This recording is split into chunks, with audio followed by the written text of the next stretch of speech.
ఈరోజు MLC election జరుగుతున్నాయి. అలాంటి ఎమ్మెల్సీ ఎలక్షన్ జరిగేటప్పుడు కోడ్ ఆఫ్ కాండక్ట్ ఉంది, మీరు రావడానికి వీలు లేదు అని స్పష్టంగా చెప్పిన తర్వాత దాన్ని వైలేట్ చేసి ఆడడం, వైలేట్ చేసి వెళ్ళి మార్కెట్ కమిటీలు ఇవన్నీ చేయడం, చేసిన తర్వాత మళ్ళీ పోయి మాకు సెక్యూరిటీ ఇవ్వలేదని కంప్లైంట్ చేయడం. అంటే మీరు చేసే ఇల్లీగల్ యాక్టివిటీస్ కూడా సెక్యూరిటీ ఇవ్వాలంటే కరెక్ట్ కాదు.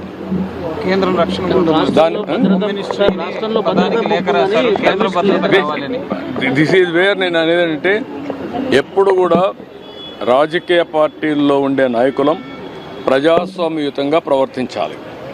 ప్రజాస్వామ్యంగా ప్రవర్తించకుండా హై హ్యాండెడ్గా రౌడీజాలు చేస్తామంటే అది కరెక్ట్ కాదు. ఒకసారి నేను అడుగుతున్న, రాష్ట్రంలో ఉండే ప్రజలందరూ అర్థం చేసుకోవాల్సిన అవసరం ఉంది. ఎన్నికల కమిషన్ చెప్పింది, నేను చెప్పలా. ఎన్నికల కమిషన్ తెలుగుదేశం పార్టీ ఎన్డీఏ కాదు, స్వయం ప్రతిపత్తి కలిగిన వ్యవస్థ. అది అన్ని రాజకీయ పార్టీలను రెగ్యులేట్ చేసే వ్యవస్థ. వాళ్ళ మీద నమ్మకం ఉంటే మీరు పోకుండా అవాయిడ్ చేయాలి. మీరు వెళ్ళినప్పుడు అది ఇల్లీగల్ అవుతుంది. మీరు ఇల్లీగల్ యాక్టివిటీకి పోలీస్ ప్రొటెక్షన్ ఇవ్వడం ఎక్కడన్నా మనం చూసామా?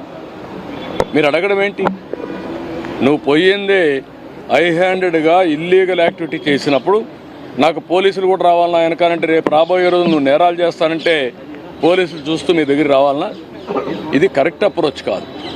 ఇది నాకు సంబంధించిన విషయం కాదు, ఎన్నికల కమిషన్ విషయం. కానీ వచ్చింది కాబట్టి చెప్పాల్సి వస్తూ ఉంది. ఇది ప్రజాస్వామ్యాన్ని చాలా చూశాను. ఇలాంటి రాజకీయ నాయకుల్ని, ఇలాంటి రాజకీయ పార్టీలను ఎప్పుడు చూడలేదు.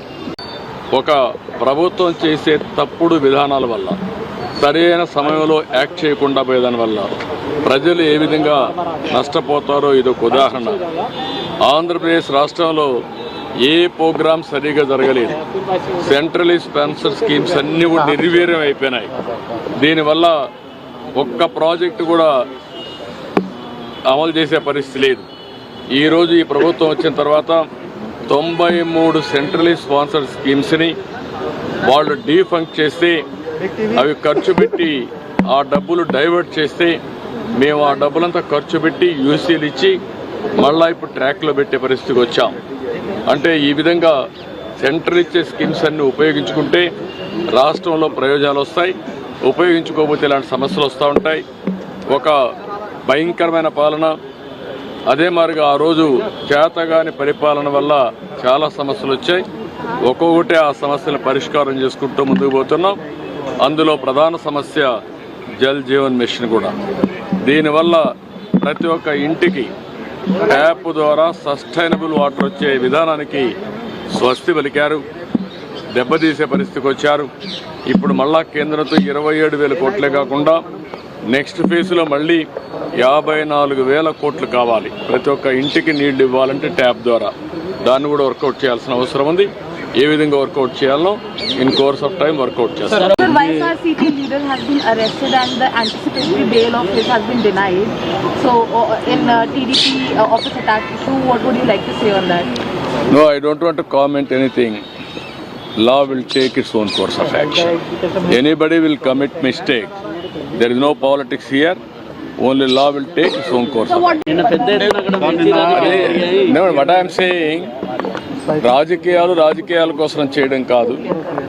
రాజకీయాలు ప్రజల సమస్యల పరిష్కారం కోసం చేయడం రాజకీయం. ఈ రాష్ట్రంలో, ఈ దేశంలో కొంతమంది మాట్లాడుతూనే ఉంటారు సమస్యల పరిష్కారం చేయకుండా. ఎన్డీఏ ప్రభుత్వం ఆంధ్రప్రదేశ్లో చిత్తశుద్ధిగా ఉన్నాం. ఏ రైతుకు ఇబ్బంది లేకుండా చేయడం కోసం అన్ని విధాల ప్రయత్నం చేస్తున్నాం. ఓసారి ప్రైసెస్ అనేటివి పెరుగుతాయి, ఓసారి తగ్గుతాయి. తగ్గినప్పుడు ప్రభుత్వం కూడా రైతు నష్టపోకుండా వీళ్ళంత కోసం కాపాడాలనుకుంటాం.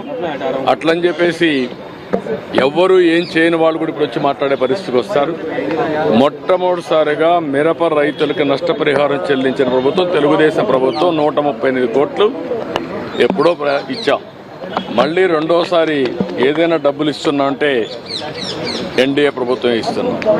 మాట్లాడేవాళ్ళు ఒక పైసా ఇవ్వలేదు, ఏమి చేయలేదు, ఏమి చేసింది కూడా ఏమి లేదు. పోలవరం మీద సమీక్ష చేశాం. పోలవరం పనులన్నీ కూడా సుజావుగా జరుగుతున్నాయి. ఇది 2027 ఎండుకంతా కూడా పోలవరాన్ని పూర్తి చేయాలని ఒక ప్రాజెక్ట్ కింద పెట్టుకున్నాం. అదే మరి ఇది phase 1, ఫేజ్ 2 కూడా ఏ విధంగా తీసుకుపోవాలనో అప్రోప్రియట్ టైంలో దాన్ని కూడా కేంద్ర దృష్టి తీసుకొస్తాం.